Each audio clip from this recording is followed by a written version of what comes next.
où se tient la 58e convention annuelle des Royaumes-Unis.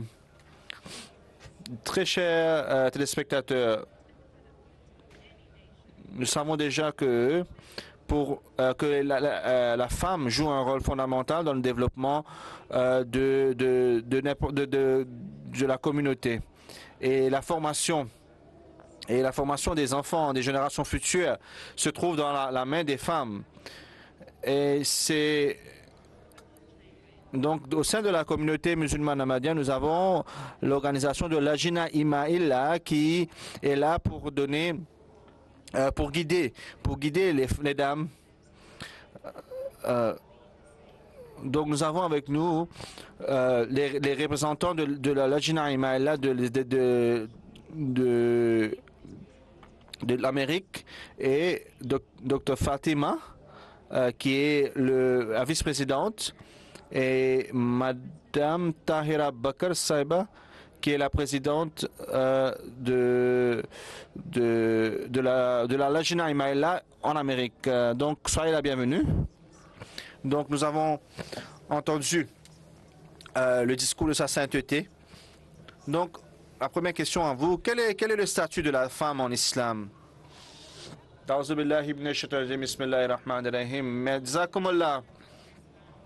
Pour la question, avant l'islam, la femme n'avait pas sa place dans la société, était considérée comme ils étaient la propriété de leur époux et ils n'avaient pas le respect de personne dans la société. Et si l'homme avait même la possibilité de les abandonner et la femme n'avait pas l'accès à l'emploi, à l'éducation.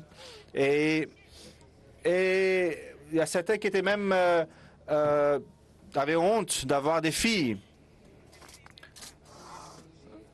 Donc il y avait cette pratique d'enterrer les jeunes filles à leur naissance. Donc c'est l'islam qui a redonné, qui a donné plutôt aux femmes sa place dans la société.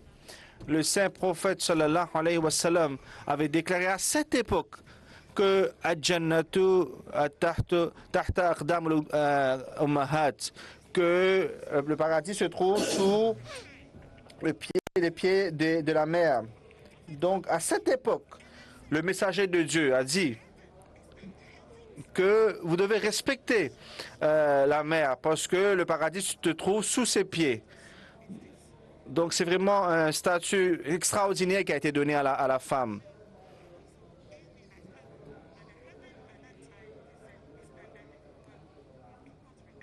Donc à ce moment, c'était un message à la société que cette femme que vous ne respectez pas, en effet, le paradis se trouve à ses pieds.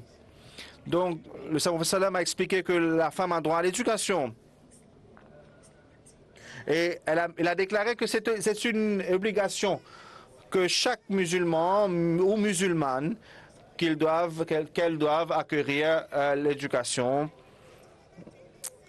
Et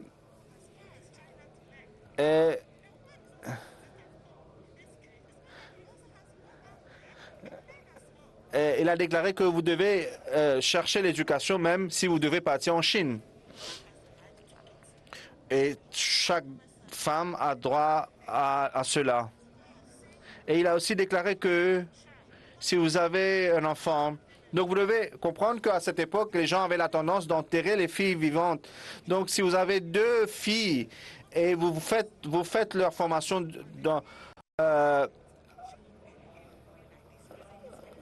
si vous faites la bonne formation de ces filles, le jour du jugement, vous aurez la possibilité de ma proximité le jour du jugement. En effet, le saint prophète sallallahu alayhi wa sallam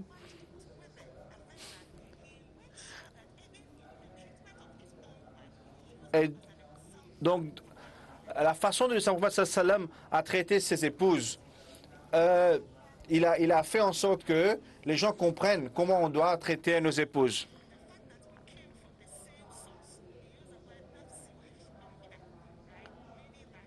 Et le Saint-Coran nous dit que l'homme et la femme proviennent d'une seule âme, nafsin wahida. Donc il n'y a pas aucune forme de discrimination qui a été faite. Donc, de ce fait, si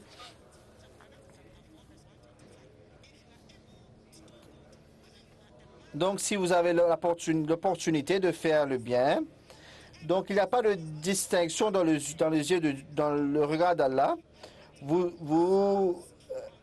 Et je veux mettre l'accent sur le fait que des fois les gens pensent que si vous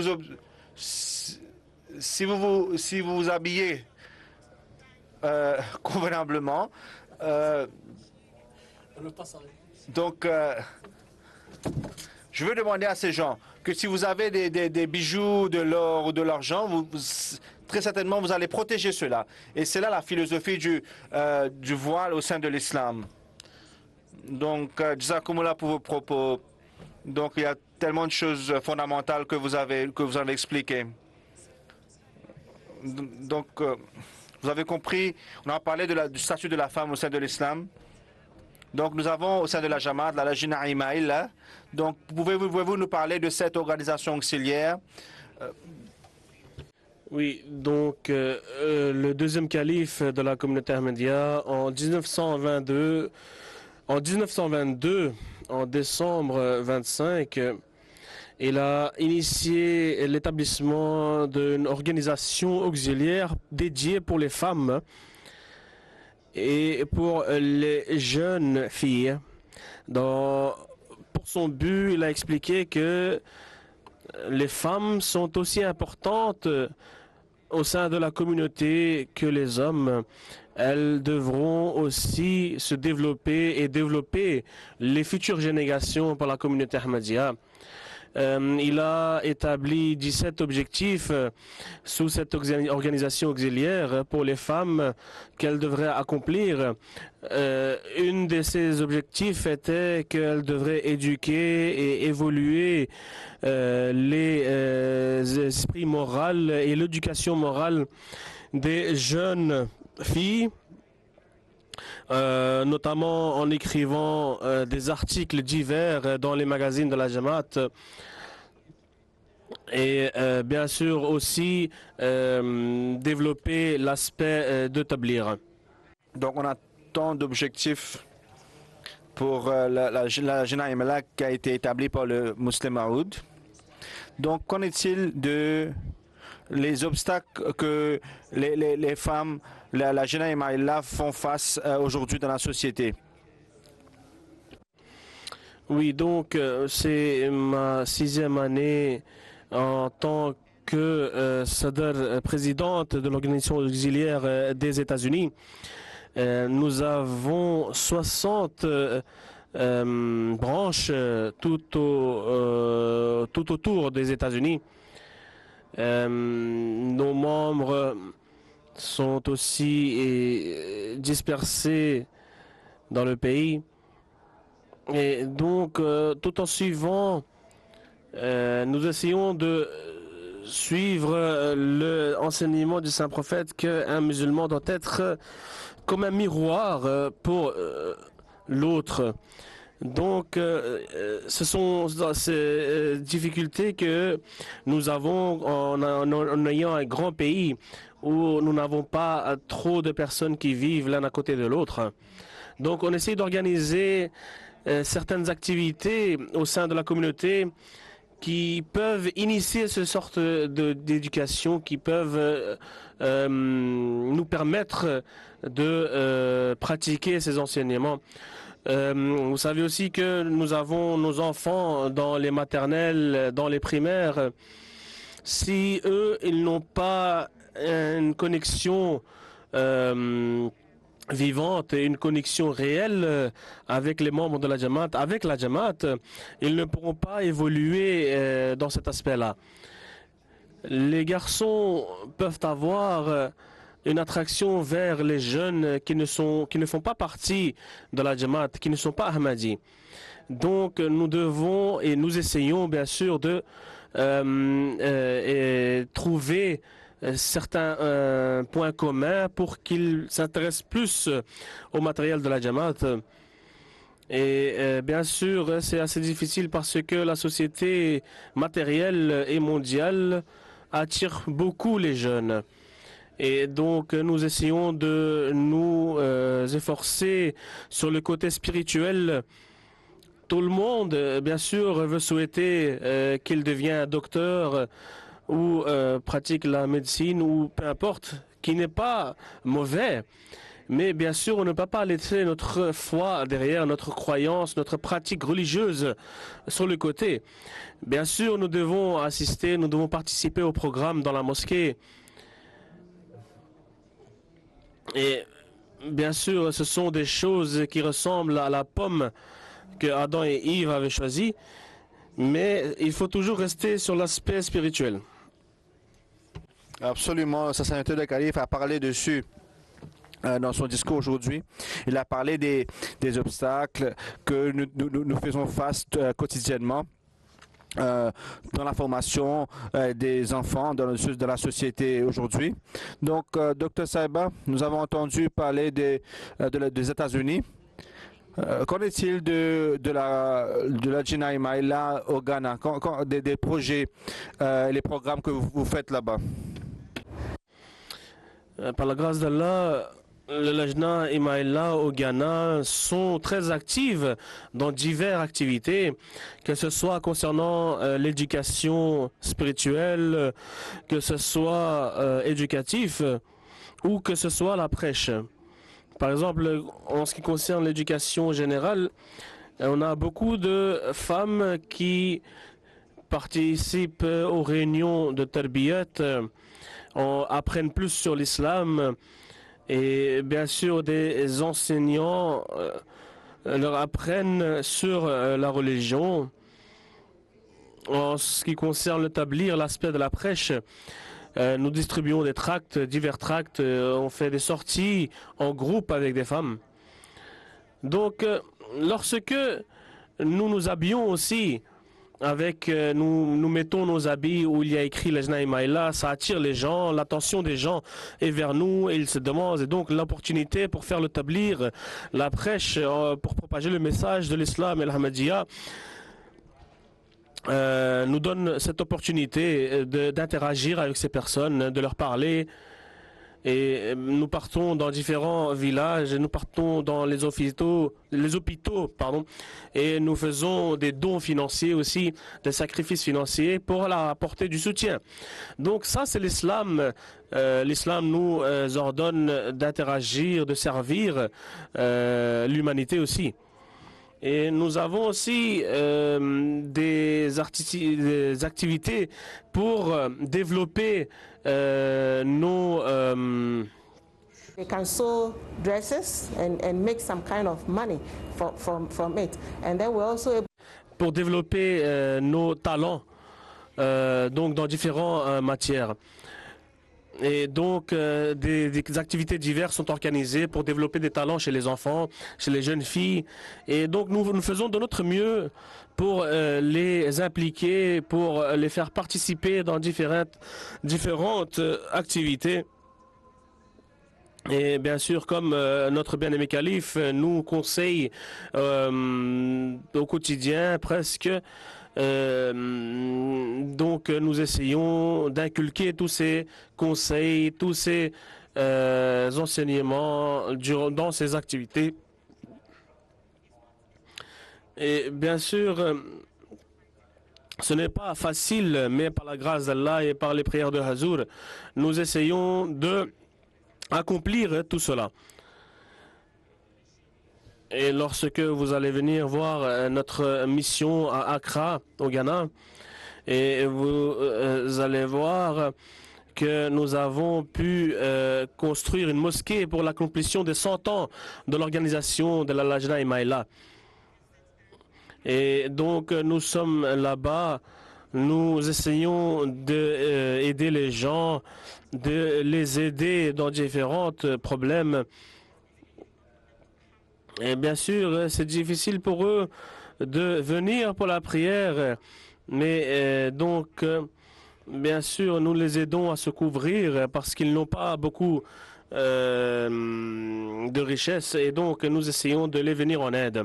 Donc, alhamdulillah, nous remercions Allah.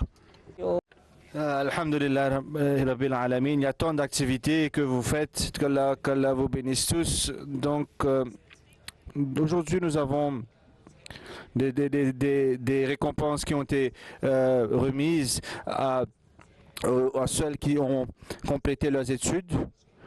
Donc, qu'est-ce que vous faites dans cet aspect aux États-Unis? Strong. Donc, nous avons une relation et des activités très... nous avons de bonnes relations par rapport aux Lajna qui sont engagés dans leurs études. Et bien sûr, nous avons aussi développé des projets pour l'accomplissement des 100 ans de la Lajna Imaïla.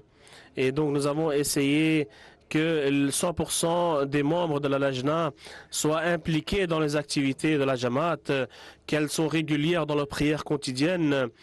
Et donc, nous avons établi différents programmes autour de Talim et Tarbiyat, c'est-à-dire les éducations morales et spirituelles et pédagogiques.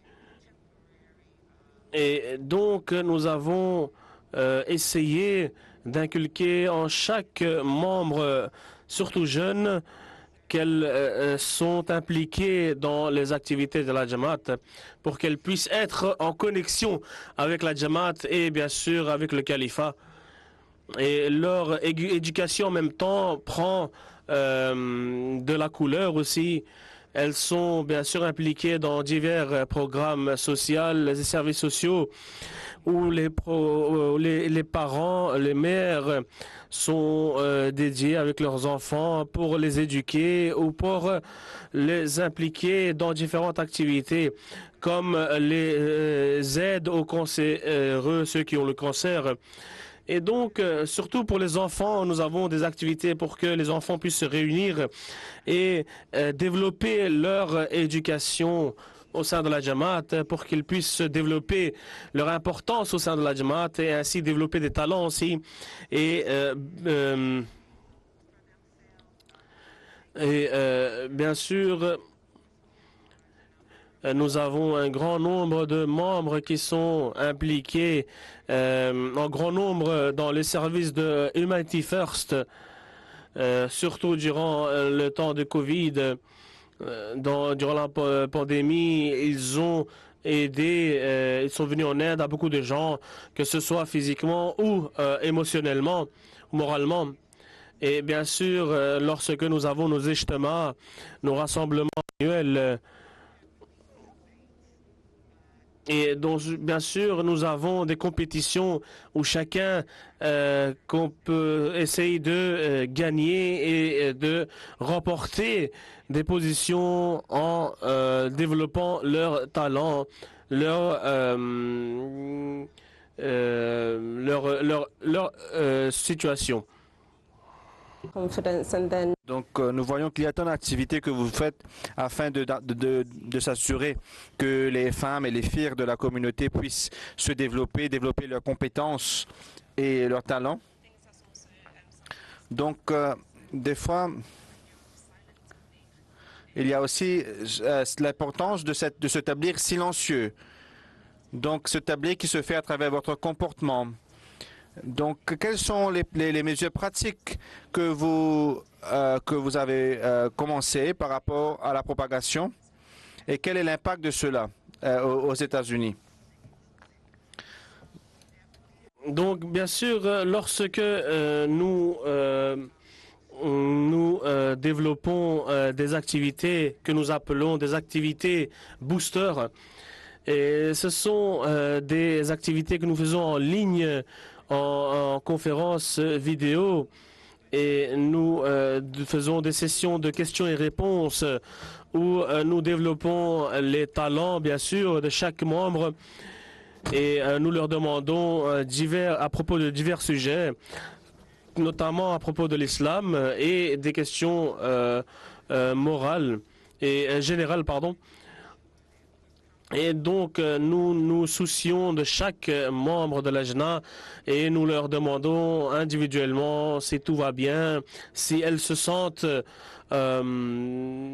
bien, si elles lisent le Saint-Coran. Et certaines d'entre nous participent à la radio Voice of Islam.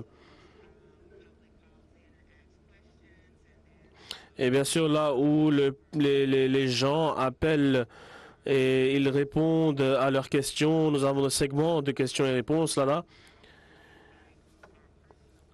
Et nous invitons nos contacts personnels, nos relations publiques et plus actifs au niveau national. Et donc, nous identifions les opportunités.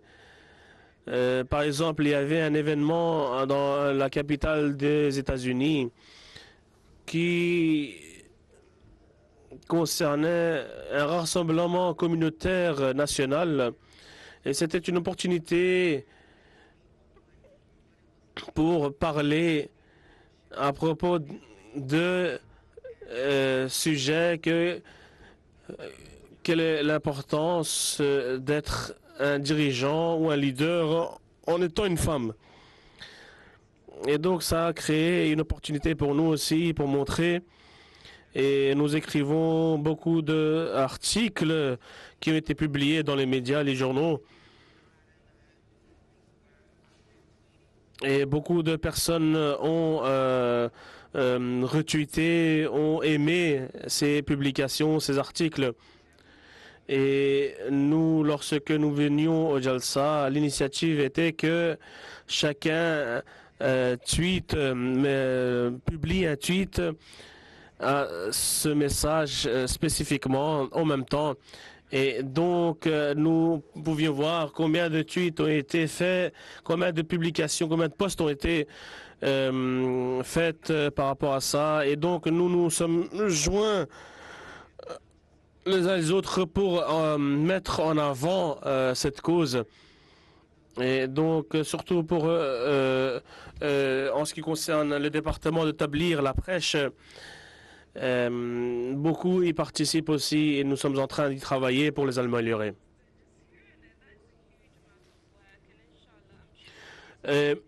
Mais je suis sûr que cela a beaucoup un impact sur les communautés locales que nationales.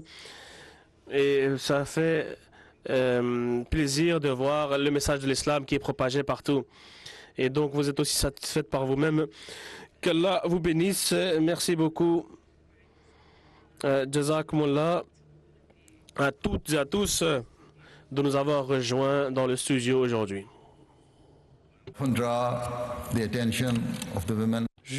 Je dis souvent aux femmes de la Jamaat en général que si vous voulez bien prendre soin des générations futures, les femmes Ahmadis doivent augmenter leur connaissance religieuse et non pas leur tradition religieuse. Et donc, via cela, la génération future sera toujours attachée à la Jamaat. It's Friday morning at Bethel Hassan Mosque in South London, home to the esteemed Aisha Academy. This institution the study of theology and modern languages. Nous sommes à l'Institut de théologie pour les femmes à Bethel Hassan à Londres. Et donc il y a toute une procédure pour en faire partie. Et cela couvre une expérience unique et nous avons des opportunités de faire plusieurs voyages. Fulfilling all our dreams, dedicated souls, a pursuit to learn.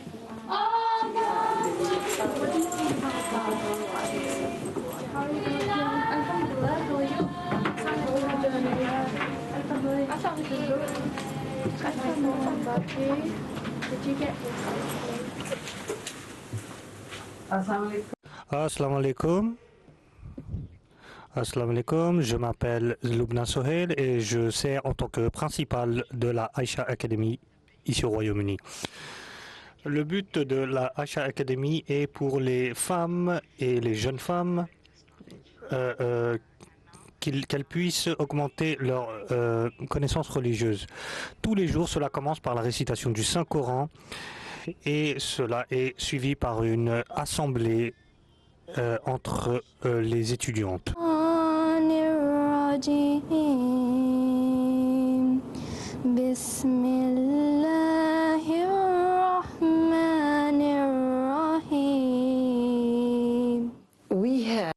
Nous avons souvent des réunions entre les membres du personnel pour savoir comment les examens vont se passer et comment l'on peut améliorer tout ce qui a trait à la vie étudiante. Nous allons commencer notre réunion avec une prière silencieuse. Amin. Est-ce que... Yes, alhamdulillah. You know, all the things I was planning to do for this sport is... Le syllabus, qu'en pensez-vous? Est-ce que vous pensez qu'il est complet? Oui, je pense qu'il l'est. Je pense qu'il est nécessaire de se focaliser sur la prêche. Donc, il est important également. Nous avons donné une série de questions aux étudiants pour savoir si les étudiants connaissaient les réponses. Nous avons couvert tout le syllabus et nous essayons de mettre en place toutes les règles au niveau pratique. Aisha Academy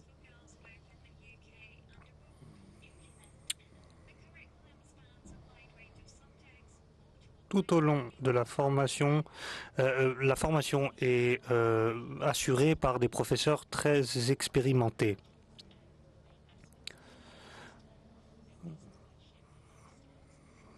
Donc nous avons également une professeure de religion comparée qui nous dit qu'on apprend tous les fondamentaux de la religion islamique, notamment en matière d'adoration, etc. Donc nous avons également plusieurs places, notamment une salle à manger pour la Aisha Academy, une salle de réunion où les étudiants peuvent échanger et ils peuvent parler de sujets qui ne sont pas forcément liés à la formation à la Aisha Academy. Ils peuvent parler de leurs problèmes personnels, des différentes sourates du Coran et cela aide et nous faisons également des sessions en groupe avec différentes présentations que nous présentons aux autres étudiants.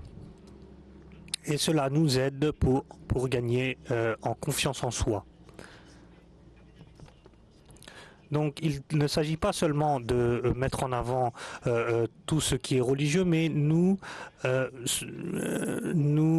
parlons également de choses, de sujets de discussions concernant les sujets contemporains, mais également la connaissance séculaire. Social events and trips. Donc nous organisons également des événements. Cette année, nous sommes allés au Musée Royal à Londres, qui a été fondé en 1858, et nous avons appris l'histoire concernant cette librairie, et nous avons beaucoup apprécié ces moments qu'on a passés ensemble entre étudiants.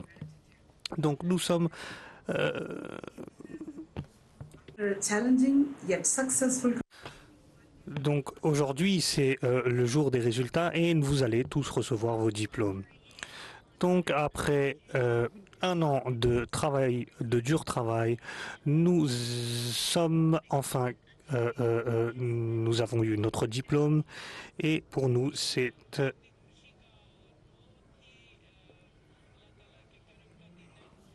donc il y a différentes mères qui font remarquer que leurs filles sont très contentes que leurs filles puissent avoir eu la chance d'avoir fait partie de cette formation. D'autres disent qu'elles remercient Dieu Il y a énormément d'engagement, il y a énormément d'amour de la part des professeurs. Donc toutes les louanges appartiennent à Allah. Je remercie Dieu d'avoir donné l'opportunité à ma fille de faire partie de cette formation. Donc je vais partager quelques mots concernant les mots du calife qu'il a donné à la Jamia pour les hommes. Donc l'anglais n'est pas ma langue principale, ni même la deuxième, mais nous utilisons énormément de littérature en anglais. Donc j'utilise des dictionnaires pour essayer de mieux comprendre. Et tous mes professeurs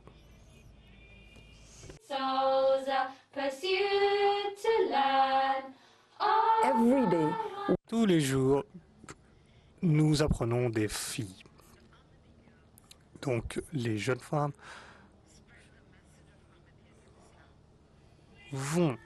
passeront un jour, il est sûr, le message de l'islam, Inch'Allah. Et que Dieu puisse les bénir toutes et tous, qu'il puisse les aider à finir leur formation et toutes celles qui pensent rejoindre la Aisha Academy dans le futur.